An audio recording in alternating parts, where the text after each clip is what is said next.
नमस्कार दोस्तों, मैं डॉक्टर कविता धानिया। मैं एक एनेस्थीसियोलॉजिस्ट और पेन स्पेशलिस्ट हूँ।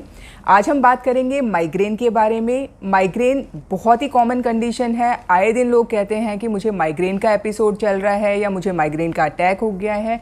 तो देखते हैं कि माइग्रेन क्या है, क्यों होता है और इसको कैसे ट्रीट करते हैं या कैसे आप इसको प्रिवेंट कर सकते हैं। तो सबसे पहले बात करते हैं कि माइग्रेन होता क्या है।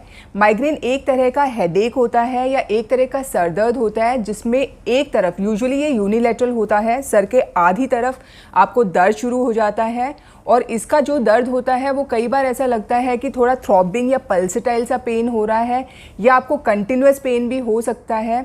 और ये पेन यूजुअली एसोसिएटेड होता है या तो आपको नॉशिया, वॉमिटिंग जैसी कंप्लेन हो सकती है। कई बार इसमें पेशेंट को फोटो सेंसिटिविटी हो जाती है, लाइट की तरफ उससे देखा नहीं जाता या तेज़ आवाज़ वो बर्दाश्त नहीं कर सकता। और इस तरह का पेन जो होता है वो कुछ घंटे से लेके कुछ दिनों तक लास्ट कर सकता है। इसीलिए ये पेशेंट को डे टू डे एक्टिविटीज़ में काफ़ी इंटरफेयर करता है। अब देखते हैं कि ये पेन होता क्यों है। माइग्रेन का जो कारण होता है वो बहुत क्लियर नहीं है, पर इसमें कहते हैं कि न्यूरोट्रांसमीटर्स जो होते हैं, जो एक तरह के केमिकल्स होते हैं जो नर्व कंडक्शन में हेल्प करते हैं, स्पेशली सीरोटोनिन और एक होता है कैल्सिटोनिन रिलेटेड पेप्टाइड, इन दोनों का रोल बताया गया है जिसकी वजह से माइग्रेन के अटैक्स आते रहते हैं। माइग्रेन दो तरीके के होते हैं, migraine with aura, migraine without aura. तो देखते हैं ये ऑरा क्या होता है। ऑरा बेसिकली एक तरह की फीलिंग होती है जिसमें पेशेंट को पता चल जाता है कि अभी हमें माइग्रेन का अटैक आने वाला है। तो उसमें पेशेंट को किसी भी तरह की सेंसेशन हो सकती है। हो सकता है उसको आधे सर में नमनेस हो या पिन जैसी चुभने लगे या थोड़ी सी टिंगलिंग जैसा सा फील होने लगे। कई बार विजन लॉस हो जाता है, कई बार फ्लैशेस लाइट के आने लग जाते हैं। तो इस तरह की कोई भी चीज़ जो होती है उसके बाद पेशेंट को अटैक आता है तो माइग्रेन विद ऑरा होता है। कई बार माइग्रेन के अटैक विदाउट ऑरा आ जाते हैं तो वो माइग्रेन विदाउट ऑरा होता है।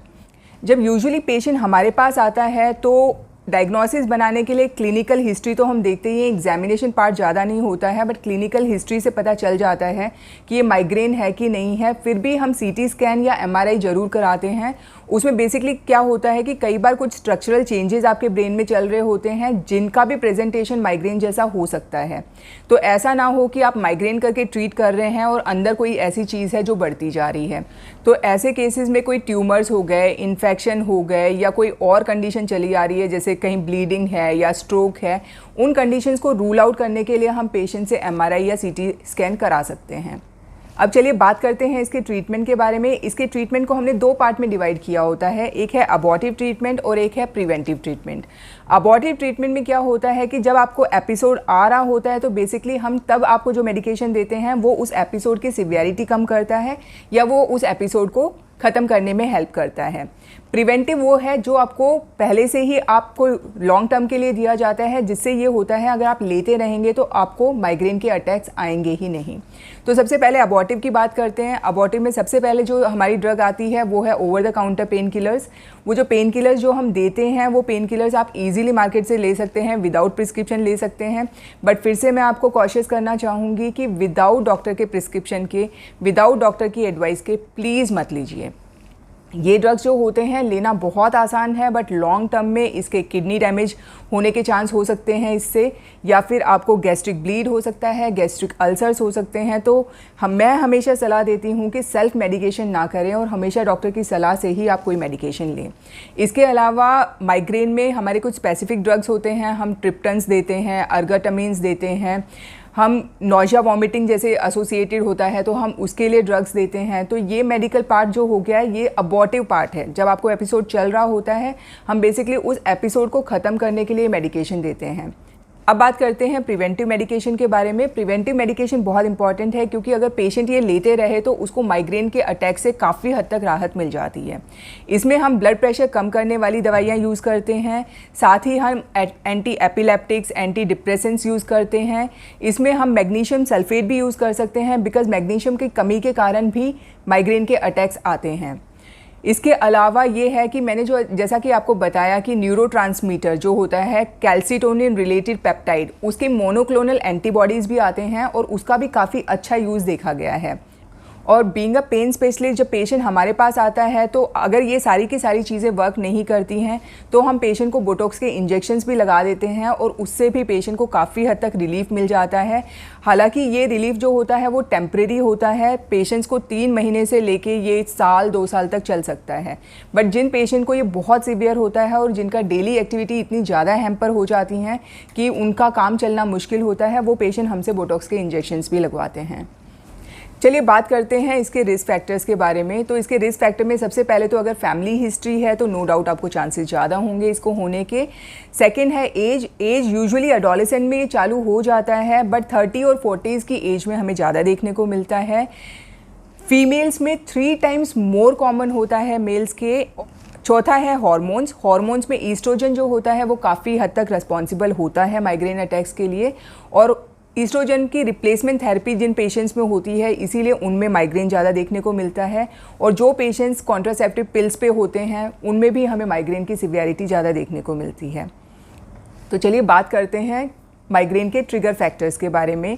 सबसे पहले हार्मोनल है। फीमेल्स में ये बहुत कॉमन है कि वो उनका जो ये माइग्रेन का अटैक या माइग्रेन के एपिसोड्स होते हैं वो उनकी मेंस्ट्रुअल साइकिल के साथ लिंक होते हैं और ये सारा का सारा उनके हार्मोन्स की वजह से होता है। सेकंड होता है कुछ ड्रिंक्स होते हैं, अगर आपने अल्कोहल कंज्यूम किया या आपने कुछ कैफीन वगैरह प्रोडक्ट्स कंज्यूम किए तो भी आपको माइग्रेन का अटैक हो सकता है।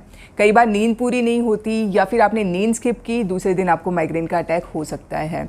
कई बार ऐसा होता है कि मौसम में बदलाव होता है, कई पेशेंट्स को उससे भी हो जाता है। कई पेशेंट्स में ये लाउड नॉइज़ और स्ट्रॉन्ग स्मेल के साथ भी रिलेट करता है। कई बार ऐसा होता है कि अजीब सा शोरगुल होता है और आपको माइग्रेन का अटैक हो सकता है। या कई बार ये होता है कि स्ट्रॉन्ग स्मेल, जैसे अगर आपने परफ्यूम बहुत स्ट्रॉन्ग यूज़ किया है या फिर ये सॉल्वेंट्स या थिनर्स होते हैं उसकी स्मेल से भी आपको माइग्रेन प्रेसिपिटेट हो सकता है। कुछ पेशेंट बहुत बार बहुत एक्सर्ट कर लेते हैं तो भी माइग्रेन का अटैक हो सकता है। कई लोगों को कुछ मेडिकेशन से अटैक आ सकता है। कुछ लोग ऐसे होते हैं जिनको फूड, स्पेशली प्रोसेस्ड फूड जिसमें चीज़ वगैरह यूज़ करते हैं, उनसे माइग्रेन प्रेसिपिटेट हो जाता है। और कई बार ये जो हम प्रिजर्वेटिव फूड में यूज़ करते हैं वो भी माइग्रेन का कारण हो सकते हैं। तो माइग्रेन के केस में मैं पेशेंट्स को हमेशा कहती हूँ कि आप एक डायरी मेंटेन कीजिए, जिस डायरी में आप लिख सकते हैं कि आपको माइग्रेन का अटैक कब आया, क्या उससे पहले आपको फीलिंग आई कि अभी अटैक आने वाला है कि नहीं, और जब माइग्रेन का अटैक आया तो क्या आपको वॉमिटिंग जैसी कोई सेंसेशन साथ में हुई कि नहीं हुई, और 2 माइग्रेन के अटैक्स में कितने दिन का गैप था, माइग्रेन का अटैक कैसे ख़त्म हुआ, कितनी देर तक रहा और किस चीज़ से प्रेसिपिटेट हुआ। अगर आप इसकी एक डायरी मेंटेन करेंगे तो कारण आप खुद भी खोज पाएंगे। और अगर इनमें से ही कोई ट्रिगरिंग फैक्टर, जो मैंने आपको ट्रिगरिंग फैक्टर्स बताए हैं, अगर इनमें से ही कोई ट्रिगरिंग फैक्टर है तो आप अगर उस ट्रिगरिंग फैक्टर को आप हटा देंगे तो आपका माइग्रेन काफ़ी हद तक कंट्रोल हो जाएगा। तो चलिए आते हैं इसके लास्ट सेगमेंट में कि लाइफस्टाइल मॉडिफिकेशन से आप कैसे इसको प्रिवेंट कर सकते हैं। तो सबसे पहला आता है कि आपको अपना स्ट्रेस कम करना है।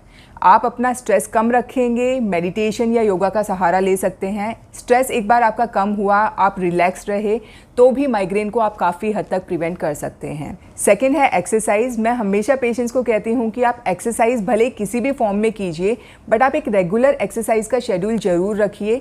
उसमें आप हल्की फुल्की वॉक ऐड कर सकते हैं या आप कोई भी स्पोर्ट्स एक्टिविटी में इन्वॉल्व हो सकते हैं। हमें पता है कि एक्सरसाइज की वजह से हमारी बॉडी में एंडोर्फिन्स रिलीज़ होते हैं जो हमें काफ़ी हद तक रिलैक्स रखते हैं और इससे भी आप माइग्रेन के अटैक से बच सकते हैं। तीसरा है वाटर। आपको पानी काफ़ी पीना चाहिए। अगर आप पानी अच्छे से पिएंगे, हाइड्रेटेड रहेंगे और ये माइग्रेन जैसी शिकायतें जो हैं वो काफ़ी हद तक कम हो जाएंगे।